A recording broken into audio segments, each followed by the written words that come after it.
Worked here for 25 years now, and I feel like things have changed vastly. You know, there's so many women DPs, women everywhere.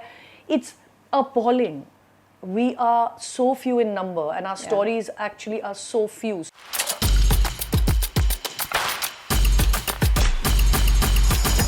You've told the story of women, right? And I would say in the last 5 years, thanks to the opportunity of having multiple platforms through which one could learn and hear stories or watch stories, there are lots of unique stories of women, whether they're emancipated in their quest for pleasure, whether they're emancipated or not in their quest for other stories and their circumstances and insecurities. And there's a lot of interest in those stories. There's also, to an extent, money in those stories. I mean, we saw a bunch of mainstream films as well. In that sense, the hero is now also female. I'm just wondering, do you think there is a voracious appetite because these stories have just been absent? Absolutely. Absolutely. It's high time that we tell the stories of like half our population. Firstly, women. We don't tell queer people stories enough. We don't tell people stories of people from with disabilities, people with different caste backgrounds. I mean, there's so many people who are left out of mainstream cinema and are tokenistically sort of referred to in films and broad mainstream films. And women especially. It's like we've, and I'm saying we have women now growing in films, you know, kind of playing better parts with more agency, more interest, more complex characters and things like that, but really not enough. There was a study done by TISS and the American consulate funded it. It was called Lights, Camera and Time for Action. And it actually looked at the representation of women on screen and behind the screen. And they took a period, actually it was pre-pandemic. And it's, you know, I've worked here for 25 years now, and I feel like things have changed vastly. You know, there's so many women DPs, women everywhere. It's appalling. We are so few in number, and our stories actually are so few. So what you're talking about actually is genuinely the aberration or the, literally the exception. Yeah. You can't do well in a movie theater without a big film star. You still can't.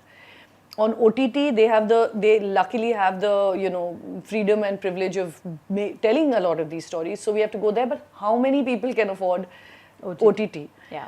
So we are absent from the large mainstream, I still feel. I mean, actually what still services probably a big mainstream, I don't know anymore, but broadcast television and the soaps were telling a lot of these stories. But it's just not enough. So I'm really happy that there's a lot happening. But even behind the camera, behind the screen, the representation of women as part of cast and crew is less than like 15% on a regular film and like 20-25% on a female-oriented film.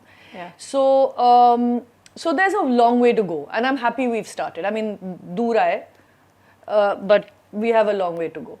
So let me pick two things here. One around the subject that you started with, which is ageism. It's also, again, perhaps it's the privilege of the few still, but we're seeing a large number of women who are what they call past their prime in the traditional sense, making a real comeback. And I would say now Neena Gupta is even mainstream. But, you know, we've had, you know, Ratna Padak Shah and then now Zeenat Aman's return and of Wahida Rahman and others. It's not like we weren't expecting them. But look at the gold rush with this, you know, this excitement coming back, and they're commanding, you know, sort of a price, and which was very unheard of. You know, they would be always a sheepish re-entry as the mother or the sasuma, but today, like, they're middle and center.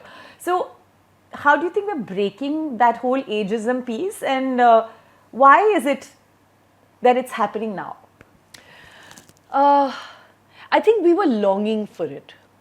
I mean, firstly, we are half the audience. Women are half the audience. We've always wanted to see ourselves up there. It's not like we didn't. We wanted to kick ass. We wanted to do interesting things. And we just always were the romantic co-lead, you know. So we've been waiting.